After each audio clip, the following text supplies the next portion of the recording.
చట్టం ఎవరికైనా సమానంగా పనిచేయాలి. బలవంతులకేమో బలహీనంగా, బలహీనులకేమో చాలా బలంగా పనిచేసే చట్టాలు, అందరికీ సమానంగా పనిచేసే చట్టాల కోసం జనసేన పార్టీ పనిచేస్తుంది. చట్టాలు అందరికీ సమానంగా పనిచేయించగలిగేదే జనసేన పార్టీ. నీకో చట్టం, నాకో చట్టం, వాడికో చట్టం కాదు. పవన్ కళ్యాణ్ తప్పు చేసినా తలకాయ తీసేసే చట్టం, పవన్ కళ్యాణ్ తప్పు చేసినా కానీ తలకాయ తీసేసే చట్టం.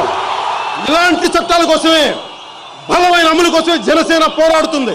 ఎప్పుడైతే సెల్ఫ్ కరెక్షన్ మొదలవుద్దో సమాజం మారుద్ది. నువ్వు చూడదలుచుకున్న సమాజం బయట కాదు, ముందు నీలో చూసుకోవాలి. తప్పులు జరుగుతున్నప్పుడు తన మన అని భేదం లేకుండా అందరినీ ఫస్ట్ మనం నిలదీయాలి. మనోడు తప్పు చేస్తే, పవన్ కళ్యాణ్ మీ బంధువు అయితే ఏంటి, మీ అన్న అయితే మీ తమ్ముడు, పవన్ కళ్యాణ్ తప్పు చేస్తే పవన్ కళ్యాణ్ కూడా శిక్ష పడాలి. పవన్ కళ్యాణ్ కూడా క్షమ ఉండకూడదు. అంటే రూల్ ఆఫ్ లా, అంబేద్కర్ గారిని గౌరవించాలంటే రూల్ ఆఫ్ లా పాటించాలి, తప్పదు. అలాగే నాలాంటి వాడు కూడా తప్పులు చేసిన అధ్యక్ష, చాలా నిస్సందేహంగా నాలాంటి వాడిని కూడా శిక్షించాలి అధ్యక్ష. అలాంటి బలమైన సంకేతం ప్రజలకు పంపించాలి అధ్యక్ష.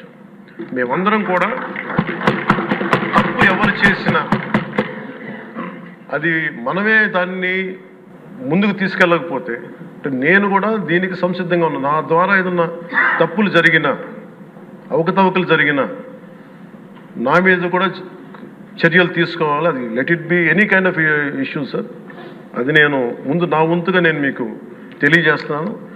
I will be liable if I do any mistake as I uphold this as long as I hold this responsibility. We have to understand, constitution is a two-way street. Law is a two-way street. Same law can be applied if you give it for a Muslim, Islamic, Muslim interest and Christian interest is one way. When it comes to Hindu, you can do any damn thing. That doesn't work that way. నేను once charge తీసుకున్న తర్వాత కాకినాడలో ఎవరు ఎస్పీగా ఉండాలి, ఎవరు కలెక్టర్గా ఉండాలి నేను ఒక్కటి చేయలేదు. నేను ఓన్లీ వన్ సింగిల్ ఇన్స్ట్రక్షన్ ఇచ్చాను.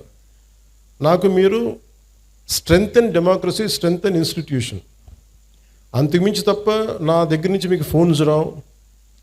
ఒకవేళ ఎవరైనా పట్టుకుంటే వాళ్ళని వదిలేయండి, అది including if it is there my party men, I don't encourage. Very clear కట్గా చెప్పాను. ఎందుకంటే నేను ఇన్స్టిట్యూషన్ని బలోపేతం చేయడానికి ఉన్నాను, బలహీనపరచడానికి లేను. బట్ మనం సక్సెస్ఫుల్గా సమస్యలను ఎక్కడికక్కడ బలహీనం చేసుకుంటూ వచ్చేసాం.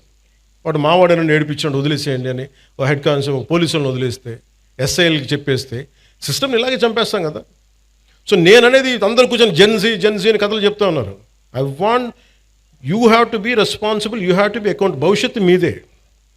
మీ భవిష్యత్తుని మీరు ఎలా నిర్ధారించుకుంటారో మీ చేతుల్లో ఉంటుంది.